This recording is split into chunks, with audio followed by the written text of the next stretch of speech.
pierwszym odcinku podcastu Odgłosy Sztuki porozmawiamy o tym, dlaczego sztuka współczesna jawi się jako trudna i niezrozumiała.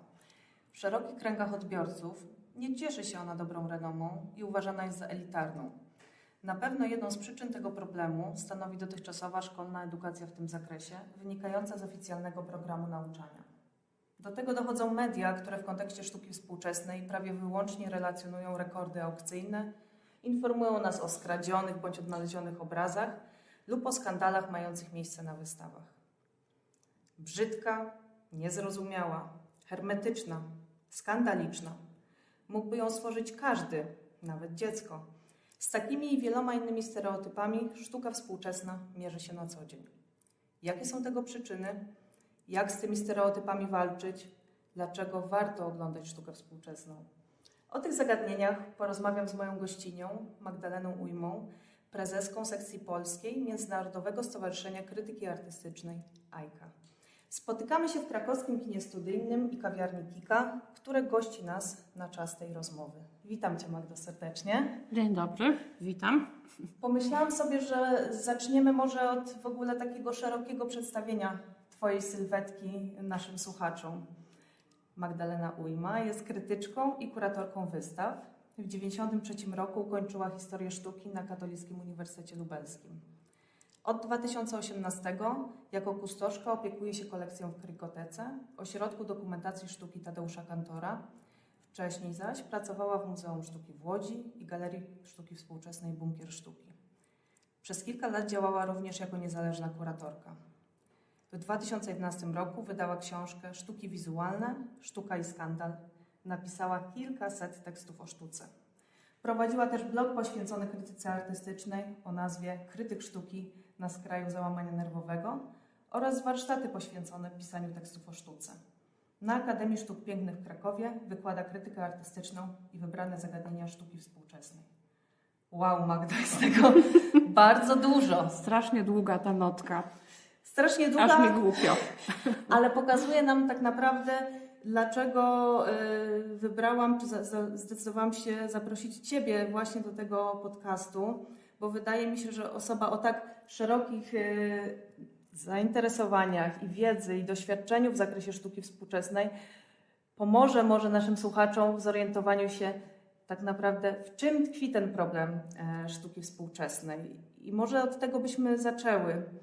Czyli jak zdiagnozowałabyś podstawowe bolączki odbiorcy w kontakcie ze sztuką współczesną? Często są te historie, że ludzie chodzą na wystawy sztuki współczesnej, ale nic z nich nie wynoszą, nie są w stanie niczego zrozumieć. Tak. Teksty są hermetyczne. Tak. Ta sprawa krytyki artystycznej w tym kontekście bardzo mnie interesuje i właśnie niezrozumiałość i hermetyczność tych tekstów, ale tak zastanawiając się nad Twoim pytaniem, chcę powiedzieć przede wszystkim, że to jest problem, który towarzyszy sztuce współczesnej od zawsze. Od kiedy możemy mówić o sztuce współczesnej? Bo ona tak naprawdę powstała po to, żeby obrażać, żeby być przeciwko temu, który był takim domyślnym odbiorcą sztuki współczesnej, czyli temu przebrzydłemu burżujowi, mieszczaninowi, czyli dzisiaj byśmy powiedzieli klasie średniej. I właściwie od początku, od kiedy możemy mówić o awangardzie, czy sztuce modernistycznej, czyli współczesnej, czyli o impresjonistach można wspomnieć, ci najbardziej są znani, ale oczywiście jeszcze bardzo wielu innych artystów. Oni właściwie na początku w ogóle się nie podobali i biedowali. Stąd też wzięły się takie funkcjonujące przecież znakomicie w popkulturze opowieści o artystach przeklętych. Oczywiście najbardziej znany jest Van Gogh, który za życia miał nie sprzedać ani jednego obrazu, ale teraz na przykład jestem po świeżej lekturze książki o Modiglianim i Luni Czechowskiej. Zresztą polecam ją Państwu, bo to jest właśnie dobry przykład takiej pozycji, która nie zaniżając poziomu jest napisana przystępnym językiem, jest właśnie dostępna dla wszystkich. Tak więc właściwie już te korzenie sztuki współczesnej były właśnie takie, więc trudno teraz powiedzieć, że mamy jakiś nowy problem, prawda? I rzeczywiście to, co powiedziałaś na początku, że komentarzem ludzi odwiedzających Galerię Sztuki Współczesnej, tak zwanych zwykłych ludzi, też bardzo podoba mi się ten termin zwykli ludzie, bo przecież publiczność dzieli się na mnóstwo różnych grup. Jest taki, że ja sam bym tak zrobił albo i lepiej. No i faktycznie tak jest, bo przecież artystom nie chodzi o to, żeby wykazać się, przynajmniej nie wszystkim artystom, maestrią techniczną, prawda, świetnym opanowaniem, nie wiem, techniki akwareli, czy gwaszu, czy jeszcze jakiejś tam innej, tylko no właśnie chodzi im zupełnie o co innego.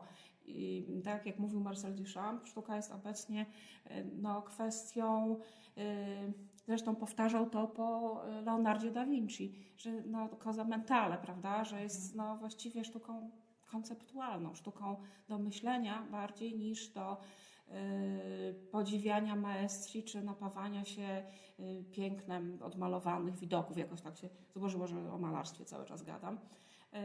No właśnie, ale to gdzieś sobie, ten wątek sobie też gdzieś wynotowałam, mianowicie, że w takim potocznym mniemaniu łączy się dzieło sztuki, które związane jest z wysoką wartością artystyczną właśnie z tym mistrzostwem wykonania, z tym świetnym warsztatem artystycznym, zdolnością też wiernego odtwarzania rzeczywistości, a gdzieś tam się wydaje, że no wraz z fotografią, czy z jej pojawieniem się, ten pogląd powinien gdzieś przeminąć i być uważanym za historyczny. Czy w takim razie chyba można byłoby wywnioskować z tego, co mówiłaś chwilę wcześniej, czy sztuka współczesna jest właśnie sztuką idei? Tak. I dlatego nie jest to prosta sztuka w odbiorze. Zresztą ja wcale nie jestem bliska potępieniu takiego powszechnego odruchu, bo oczywiście, że brakuje nam bardzo edukacji plastycznej. Sama mam teraz dziecko w podstawówce i wiem, jak to wygląda. Niewątpliwie rzeczywiście jako społeczeństwo no, nie mamy zbyt dużej wiedzy, czy też takiego, jak to powiedzieć, no, obycia po prostu z wizualnością. Bardziej jesteśmy narodem słowa, tak jak to zresztą w XIX wieku krytycy mówili, my Słowianie, my Polacy Słowianie, a Słowianie naród słowa. ale niewątpliwie publiczność ma też dużo racji, bo w sztuce współczesnej jest też dużo cynizmu. Ale i takiej pustki, że właściwie wszystko dzieje się jakby tak na powierzchni. Ważne jest opakowanie, a to, co jest w środku, właśnie to często jest puste i ludzi odrzuca, odbierają to na poziomie takim no, intuicyjnym. I ja się z tym zgadzam, ale też chcę powiedzieć tylko o tym, że właściwie dzisiaj jest dozwolone wszystko. Także i maestria techniczna. I jeżeli popatrzymy na to, co dzieje się na rynku sztuki, to na przykład sprzedają się najlepiej, czyli najlepiej są cenione, największym wzięciem się cieszą jednak obrazy. I to obrazy czegoś, co historia sztuki właściwie odrzuca. Czyli na przykład Beksiński. Dokładnie. I to nie jego wczesne, bardzo cenione fotografie, tylko prawda, to takie obrazy, które wyglądają jak okładki na płyty jakiegoś rodzaju hard rocka, czy jakiejś innej muzyki tego typu. Takie mroczne. No właśnie, ale też takie bardzo popkulturowe, prawda? Czy, no nie wiem, Jacek Jerka, Rafał Olbiński, to są przecież no, najlepiej opłacani twórcy, których raczej nie uświadczy się w instytucjach wysokiej rangi, prawda? Więc właściwie tych obiegów jest dużo i każdy może znaleźć coś dla siebie. Ale w takim razie, jaki problem tkwi w tej edukacji artystycznej obecnie? Co w Twojej ocenie zostało zaniedbane? W jakim wieku w ogóle powinniśmy zacząć edukować dzieci w zakresie sztuki współczesnej? Myślę, że każda z nas też zadaje sobie prywatnie takie pytanie. Bardzo dobre pytanie, oczywiście. No też może trochę najpierw dygresją pojadę, bo w Polsce, w polskich instytucjach kultury, sztuki, zwłaszcza sztuk wizualnych, bardzo dobrze teraz stoi edukacja. Naprawdę dobrze. Właściwie trudno by mi było pokazać instytucję, która nie ma edukacji i ta edukacji, która właściwie jest w głównym nurcie tej instytucji, równie ważna jak wystawy. Więc instytucje to zrozumiały, ale oczywiście możemy mówić o pewnej klasowości czy takich barierach dostępu do tych instytucji, bo one są jednak w większych miastach. Dokładnie. Więc jeżeli ktoś chciałby edukować swoje dziecko, to nie może polegać na szkole. No i co? ktoś z mniejszego miasta w Polsce musiałby po prostu dojeżdżać, a to nie jest takie łatwe i wygodne. No ale też współpracuję z mniejszymi galeriami w mniejszych miastach, na przykład z BWA w Krośnie teraz i widzę, że to popularność edukacji i programów edukacyjnych się rozlała też na mniejsze BWA i także właśnie te mniejsze, Jelenia Góra, Krosno, w różnych miejscach mają też świetną edukację. No i są niezwykle ważne, I prawda, to jest na tej mapie bardzo ważne. artystycznej. Tak, i to jest tak naprawdę, ja nie wiem, czy w tej chwili te galerie nie są najważniejsze, bo właśnie one uzupełniają ofertę szkół. No a w szkołach po prostu mamy za mało plastyki. Plastyka nie jest w ogóle ważna. No, mam teraz dziecko w 8 klasie i nie ma już plastyki. Wcześniej miała tylko 1 godzinę plastyki w tygodniu. No i oczywiście nauczyciele byli fajni i myślę, że to moje osobiste doświadczenie i mojej córki można rozwinąć też, bo znam kilku nauczycieli i też interesuję się tym. Nauczyciele są dobrzy, to nie o to chodzi. Chodzi o to właśnie, że po prostu jest tego za mało i oni nie są w stanie zmieścić i jakiegoś takiego uczenia dzieci twórczości, czy takiego twórczego podejścia do, no nie wiem, do świata, patrzenia jakby takiej twórczej Też postawy. takiego rodzaju, mam wrażenie, intuicji artystycznej, Tak, no bo tak. dla mnie edukacja artystyczna w szkole kojarzy się w dużej mierze znowu z takim wklepywaniem formułek, pewnych takich definicji, jak coś powinno wyglądać, a tutaj chodzi też bardziej o takie intuicyjne podążanie za nurtami sztuki Tak. i pokazanie też tego, że no, ta sztuka, jej historia no, nie jest linearna i nie da się Właśnie. tutaj wnioskować Mhm. z A do B, a z B do C, tak? Dokładnie tak, oczywiście zgadzam się z tym. Rzeczywiście nauczyciele też mają uczyć te dzieci historii sztuki, no i weź tu zmieść człowieku w 1 godzinie tygodniowo i kurs historii sztuki dla dzieci, żeby był jeszcze jakiś dla nich przystępny. No i właśnie jeszcze no, to takie rysowanie, malowanie, taką własną twórczość. Bo moim zdaniem właśnie chyba kluczem do tego, żeby tak zwani zwykli odbiorcy przestali się bać sztuki, jest krzewienie, powiem tutaj tak oświeceniowo, takiej twórczej postawy. Może nawet mniej uczenie historii sztuki, a po prostu zajmowanie się nie tylko sztuką, ale też i w ogóle twórczością. Co jest tym łatwiejsze, że w sztuce współczesnej przecież no także są obecne takie postawy. Wchłonięta została przecież twórczość osób, no nie wiem, niepełnosprawnych, czy prawda, czy tak zwana art brut. To właściwie wszystko już jest w obrębie, że tak powiem, sztuki oficjalnej, więc możemy nazywać sztuką również to, co takim jakby wąsko patrzącym historykom sztuki wydaje się okropnie kiczowate, czy krytykom sztuki. No właśnie, no, nawet sobie wypisałam takie pytanie w kontekście nawet tego wprowadzenia na początku. Dlaczego kilkulatek nie mógłby stworzyć dzieła sztuki współczesnej? A może No przewrotnie powinniśmy podkreślać, że można, ale wtedy w jakiej formie? Chodzi mi po głowie zrobienie takiej wystawy. Co prawda nie myślałam o... Znaczy nie, no myślałam właśnie o kilkulatkach. Nie, to przepraszam, tu ugryzł się w język. Po prostu myślałam o filmie animowanym. Bo widziałam, jak wspaniałe rzeczy robią dzieci na filmie animowanym, na zajęciach.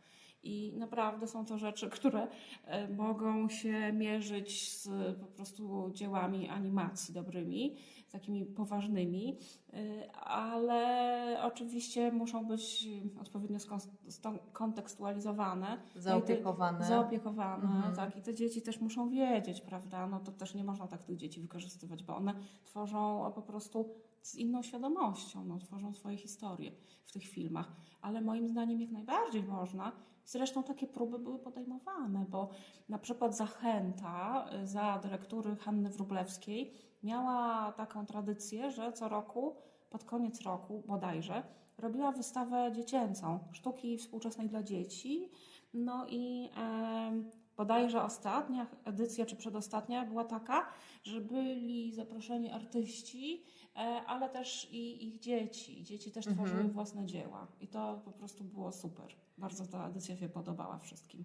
Wydaje się, że też jest to taki kierunek, gdzie można byłoby właśnie otworzyć tę edukację, to znaczy rozmywając granice między stricte edukacją a wystawiennictwem, łącząc te dwa aspekty, Bo tak jak gdzieś wspomniałaś, mnie się nawet wydaje, że edukacja wychodzi na ten pierwszy plan, jeśli chodzi o muzea i galerie sztuki współczesnej, z tego względu, że ona była tak bardzo zaniedbywana i ten etap edukacji powinniśmy zaczynać już tak naprawdę nie od etapu szkolnego, ale jeszcze od takiego etapu przedszkolnego, bardziej właśnie intuicyjnego, Tak. gdzie mamy do czynienia z taką pełną radością, radością tworzenia. Zwłaszcza, że tak naprawdę sprzyja nam czas w tym sensie, że żyjemy w kulturze obrazkowej i dzieci właściwie już od samego początku uczą się być w kulturze wizualnej bardziej niż w kulturze słowa. Nie przepadają za czytaniem, prawda? Za to cały czas oglądają filmiki. I można to wykorzystać. Ja bym się na tę rzeczywistość nie obrażała w ogóle. Właśnie bym raczej pomagała dzieciom zrozumieć, że wizualność może służyć nie tylko do gier i zabawy i być informacyjna, ale właśnie też być polem twórczości. No właśnie, Do twórczego pobudzać tę kreatywność. No. Tak, no jeśli chodzi tak naprawdę o dzieci, to tutaj mamy gigantyczne pole manewru. A jeśli chodzi o nas specjalistów, w sensie kuratorów sztuki współczesnej, osoby, które tworzą programy tych instytucji, jak myślisz tutaj, jak my powinniśmy się ustosunkować właśnie do tych stereotypów i trudności tego przeciętnego Kowalskiego w odbiorze sztuki współczesnej? Może jakieś dobre praktyki właśnie, które możemy przywołać w tym kontekście?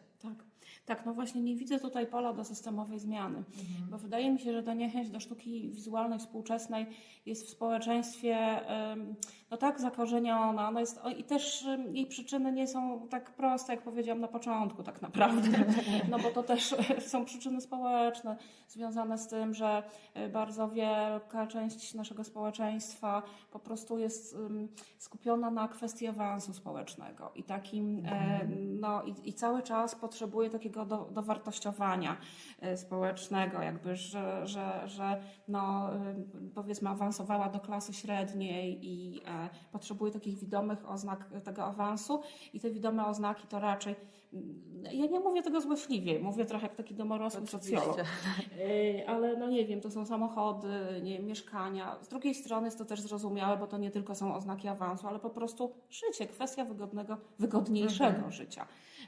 I to jest zupełnie zrozumiałe i sztuka jest po prostu wtedy na dalszej pozycji potrzeb. Chociaż no właśnie w większych miastach rzeczywiście ludzie, no klasa średnia posyła swoje dzieci właśnie na zajęcia i tak dalej, ale właśnie myślę raczej o dobrych praktykach. Nie całościowo, ale o dobrych praktykach i żeby przynajmniej robić jakieś takie wyrwy.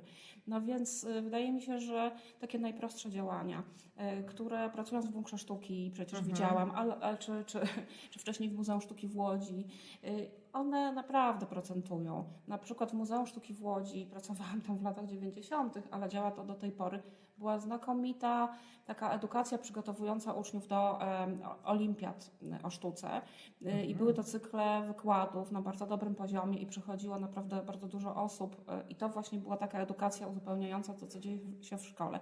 Czyli mam na myśli to, że nie bójmy się po prostu takich prostych rzeczy. O to mi chodzi. Nie tylko jakieś niezwykle pomysłowe zajęcia, takie wodotryski, ale właśnie proste. Czy na przykład kuratorskie oprowadzania, czy w ogóle nie tylko kuratorskie oprowadzania po wystawach. Dokładnie. Naprawdę, ja sama przeżyłam coś takiego w Bunkrze Sztuki, że było strasznie gorąco, jak robiłyśmy z koleżanką oprowadzanie po wystawie Przekleństwa Fantazji i jeden pan zemdlał. I proszę Państwa, i Delfino, ten pan, jak go ocuciliśmy, a byliśmy oczywiście okropnie przerażeni, to powiedział, że on nie chce zrezygnować z dalszej części wycieczki i ruszył z nami. To jest wysokiego stopnia mobilizacja. Tak, ale takie rzeczy są bardzo ważne, bo one otwierają też pole do rozmowy z publicznością i publiczność wtedy czuje się bardziej ośmielona i może zapytać, dlaczego coś jest takie, a coś jest inne, ale nawet jak nie zapytać, to po prostu przejść trasę i zrozumieć i coś wziąć dla siebie, bo sztuka współczesna, o tym jeszcze nie powiedziałam, ale to jest najczęściej sztuka, która domaga się komentarza i dopowiedzenia. No i właśnie my, pracujący w polu sztuki, kuratorzy, krytycy, artyści itd., no po prostu to do powiedzenia często mamy w głowie, no bo to jest nasza praca. No ale właśnie Bo to jest ktoś oczywiste. Tak. Artyści szczególnie tak uważają, No, że no, przecież ja wiem wszystko, ja to mam u siebie w głowie, nie muszę się tym dzielić, to przecież wszystko jest widoczne w samej pracy. Tak, także rzeczywiście nie zdajemy sobie z tego sprawy, jak nieoczywiste jest to dla ludzi z zewnątrz i to rzeczywiście jest bariera. Tak. Wydaje mi się, że w ogóle ten temat oprowadzań kuratorskich, który poruszasz, to jest, czy oprowadzań z udziałem artystów, jeżeli mówimy o wystawach Właśnie. artystów żyjących, to jest jeden z takich sposobów na jednak zatrzymanie tego naszego pana czy pani Kowalskiej w muzeum czy w Galerii Sztuki Współczesnej, zainteresowania go tym tematem, bo jeżeli on się znajdzie, czy natrafi, czy pomożemy mu wejść na tą ścieżkę interpretacyjną, uwierzy, że to ma sens, może w pewien sposób to komentuje rzeczywistość, ta sztuka komentuje rzeczywistość, w której oni funkcjonują, no to przyjdzie po raz kolejny. Dokładnie. Jak nie poczuje się jakiś niepotrzebny, niechciany, jak się do niego powie ludzkim językiem, prawda, do takiego pana Kowalskiego, a nie jakimś takim właśnie żargonem niszowym, Specjalistycznym, krytyczno-sztucznym. dokładnie. Tak. Tak samo oczywiście galerie zdają sobie z tego sprawę. Również można wykorzystać bytność dzieci na zajęciach. Wtedy bardzo wiele instytucji tak robi, że oferuje w tym czasie jakieś zajęcia albo przynajmniej darmowe wejściówki na swoje wystawy czy Dla tam inne rodziców. wydarzenia dla rodziców, dla opiekunów. Tak, właśnie. To wydaje się być też takim ciekawym kierunkiem. Teraz ja też obserwuję takie całkiem nowe trendy, gdzie zachęca się ludzi do odwiedzania instytucji, ale w całkiem innym kontekście. Na przykład mamy takie zajęcia jak joga w muzeum. Właśnie, to tutaj Czyli ważne takie rzeczy powiedziałaś. odwoływanie się do jakby tej fizycznej strony i naszej chęci spędzenia czasu i skumulowania też pewnych doświadczeń, prawda? Tak. No to na przykład, że Bunkier Sztuki miał tą kawiarnię Bunkier i pamiętam, że strasznie zawsze wychodziło nam w badaniach, że ludzie znają nazwę Bunkier z powodu kawiarni, ludzie z zewnątrz, a nie z powodu galerii i zawsze byliśmy tym strasznie przejęci. Jednak wydaje mi się, że to wcale nie jest takie złe, no bo to można też przecież wykorzystać jako taką zahaczkę, prawda? I informować ludzi o tym, co dzieje się bardziej w środku budynku. Czy tak samo są też takie dość radykalne koncepcje instytucji publicznej, instytucji kultury i na przykład wypowiadał się w tym, że tak powiem, kierunku Marek Krajewski, taki znany socjolog kultury z Poznania. I Marek pisał o tym, że ponieważ instytucja kultury jest tak naprawdę częścią przestrzeni publicznej i każdy tam może wejść, a przecież wiemy, że tak nie jest i że bardzo wiele osób niechętnie tam wchodzi, mimo że instytucje dwoją się i troją, żeby wejścia na przykład zrobić bardziej przyjazne albo w ogóle zamazać jakąś tą strefę wejścia zewnętrzna i wewnętrzna. To też jest ciekawy temat. Jak ważna jest też sama recepcja muzeum i to w jaki Właśnie, sposób ona zachęca właśnie. do wejścia do instytucji. Otóż to. No i Marek pisał o potrzebie udostępniania wnętrz takiej instytucji ludziom, którzy niekoniecznie chcą skorzystać z jej, że tak powiem, marketingowo oferty. Czyli, że powinno tak być w idealnym świecie, że osoba, pan Kowalski, czy student jakiś tam, czy ktokolwiek może tam wejść, opiekunka z dzieckiem, bo po prostu jest chłodno, bo po prostu potrzebuje sobie w spokoju posiedzieć, sprawdzić coś na komórce, doładować sobie, nie wiem, smartfona, przejrzeć gazetę i niekoniecznie płacąc za wejście. I wiem, że na przykład w Toruniu czyniono takie próby. Tam jest rzeczywiście taka duża przestrzeń, prawda? Ten duży hol na parterze i rzeczywiście pamiętam, że jak tam jeździłam w początkach funkcjonowania tego Centrum Sztuki Znaki Czasu w Toruniu, to rzeczywiście była tam przestrzeń, gdzie siedziało bardzo dużo studentów mających przerwy w zajęciach, a niekoniecznie mających ochotę płacić za kawę. I właśnie tam sobie siedzieli, tam były takie specjalne leżanki. Bogiem naprawdę nie wiem, czy to dzisiaj funkcjonuje, bo to było już dobrych kilkanaście lat temu. Pracuję teraz w Krikotece i na przykład w Krikotece mamy, przyznam szczerze, stale z tym problem. Bo jest plac, który bardzo dobrze funkcjonuje jako taka otwarta przestrzeń Tak. publiczna, jak jest ciepło. Ale jak jest zimno, to jednak ludzie nie chcą wchodzić do naszego foyer, bo to foyer jest takie ciemne i trzeba schodzić pod ziemię. I jest takie, Dół. kurcze, właśnie, można się tam zgubić, tak Bogiem ma prawdą. Ja sama w pierwszych dniach pracy tam się czułam trochę zagubiona, więc no właściwie do tej pory nie rozwiązaliśmy jeszcze tego problemu. W instytucjach często takim, powiedzmy sobie, miejscem, które przyciąga, no, są właśnie te przestrzenie chociażby kawiarni. Tak, tak, tak. Zawsze jako taki rodzaj przerwy, wejścia, nie wymagające właśnie zakupu biletu. Tylko oczywiście jest to zależne od tego, jak ta kawiarnia jest też ulokowana wobec samej instytucji. To znaczy, czy ludzie po wejściu do kawiarni, to był właśnie, i to było zawsze pytanie w przypadku Bunkra Sztuki, Tak. może też jest w przypadku Krikoteki, czy oni potem w ogóle chcą i zainteresują się tym, co to jest oferuje dobra galeria. kwestia. To jest dobra kwestia, bo rzeczywiście w bunkrze tak było, że ludzie nie przenikali dalej. I w Krikotece też tak jest. Jest duży ruch. Kawiarnia Krikoteki jest na samej górze, na 4. piętrze. Jest stamtąd genialny widok na Kazimierz. To duży plus. Tak. I rzeczywiście bardzo dużo ludzi korzysta z tego miejsca, ale oni nie zahaczają o wystawy. Niestety, mimo że też oczywiście wkładamy tam dużo wysiłku, żeby tam leżały informacje. Tam jest taki mini punkt księgarski, więc są też wydawnictwa, które informują o tym, co tam się dzieje. Jednak ludzie absolutnie nie zwracają na to uwagi. No wydaje się, że to ciągle jest gdzieś wyzwaniem, z którym musimy się mierzyć na co dzień jako właśnie ludzie, którzy tworzą ofertę instytucji kulturalnej tak ogólnie. A wracając właśnie do tej średniej klasy, do tego, że właśnie ta średnia klasa najczęściej zaprowadza swoje dzieci, czy chce, żeby one uczestniczyły w warsztatach edukacyjnych, sama chce uczestniczyć niejednokrotnie w oprowadzaniach.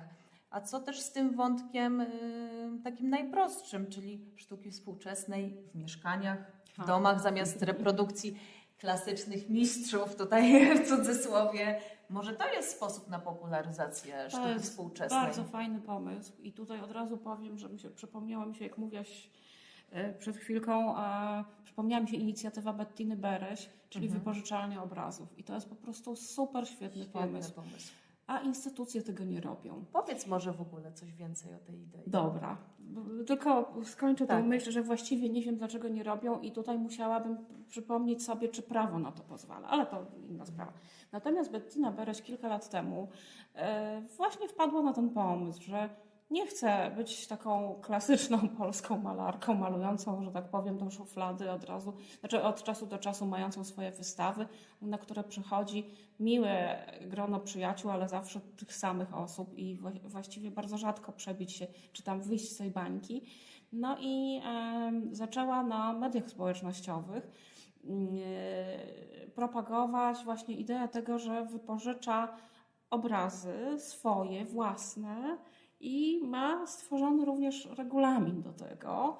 Świetnie. I pomawiała to co roku. Przyznam szczerze, że nie wiem, czy na ile to Bettina wypożyczała, ale wydaje mi się, że to nie był taki krótki okres, 2 tygodnie, tylko jednak taki okres, że rzeczywiście można się do tego obrazu przyzwyczaić. Uważam też, że to jest sprytne, bo jak człowiek się przyzwyczai do takiego obrazu, to potem jednak ciężko mu się z nim zdecyduje rozstać. się wysupłać jakąś kwotę z kieszeni. Myślę, że można się też z Bettiną umówić na jakieś płacenie w ratach, więc czemu nie? Czemu nie? To jest też takim może fajnym tropem właśnie dla instytucji, w którą stronę pójść. Może zapraszać artystów, którzy znajdują się w kolekcji danego miejsca do tego, żeby właśnie stworzyli taką serię dzieł w ramach wypożyczalni. Tak. Jako taka inspiracja. Aha, no przecież Mocak ma te gadżety robione przez artystów do sprzedaży. To jest bardzo fajny pomysł oczywiście. I też przyszła mi do głowy Nówka Sztuka. No właśnie, która się ostatnio odbywała zresztą. Tak, właśnie, odbywała się w Krakowie po raz, nie wiem, któryś z kolei, ale to jest jednak świeża inicjatywa, więc to był jakiś 3. raz, nie jestem pewna. I artyści związani z Wydziałem Sztuki UP i z Akademią Sztuk Pięknych w Krakowie, studenci i pedagodzy mogli tam sprzedawać swoje dzieła. No i rzeczywiście była tam niesamowita mnogość, niesamowity wybór dosyć tanich rzeczy. Można było wręcz kupić artystyczne wlepki za kilka złotych.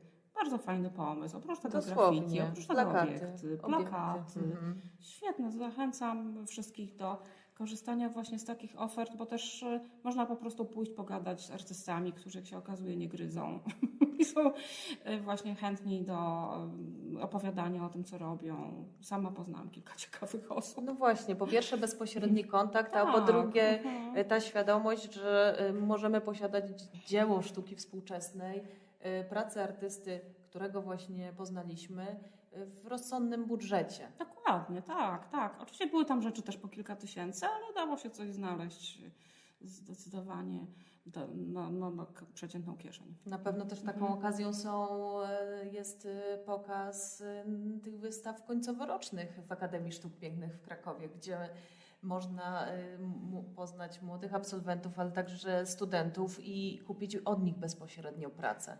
Jasne. Nim jeszcze oni Oczywiście. wkroczą w ten tak zwany rynek i obieg sztuki. Może Magdo, na koniec naszej rozmowy mogłybyśmy sobie jeszcze zahaczyć o jeden temat, mianowicie przyszłoroczny kongres AIKI w Krakowie. Czy tam ten nasz Kowalski, czy pani Kowalska będzie mógł znaleźć coś dla siebie, czy to jest tylko takie wydarzenie stricte specjalistyczne? Jak ty to widzisz? Organizujemy ten kongres w Krakowie. Organizujemy go we współpracy z wieloma instytucjami krakowskimi, między innymi z ASP, między innymi z UP, czyli właśnie tymi instytucjami, które robią te targi sztuki. Również wspiera nas miasto, ale to jest dopiero tak naprawdę początek, więc na pewno dołączą do nas jeszcze inne instytucje. I częścią tego kongresu będzie 3-dniowa konferencja. Jednak konferencja będzie mimo wszystko bardziej specjalistyczna, chociaż będą też wykłady zaproszonych przez nas osób i to będą osoby, nie mogę jeszcze Państwu zdradzić, bo po prostu trwają rozmowy, zaproszenia, negocjacje, więc No bo jeszcze kongres się odbędzie za rok. Dokładnie prawie, za że. rok. Dokładnie. Tak. I te wykłady, które najprawdopodobniej zresztą będą w formule hybrydowej, będą wykładami wychodzącymi poza kwestię krytyki instytucjonalnej, bo tematem będą instytucje i krytyka sztuki. Więc na te wykłady zapraszam. Świetnie. Dziękuję Ci, Magdo, za to, że znalazłaś czas, za zaufanie do tego, żeby wziąć udział w pierwszym odcinku mojego podcastu. Dziękuję bardzo. I życzę, żeby się podcast rozwijał. Dobrze.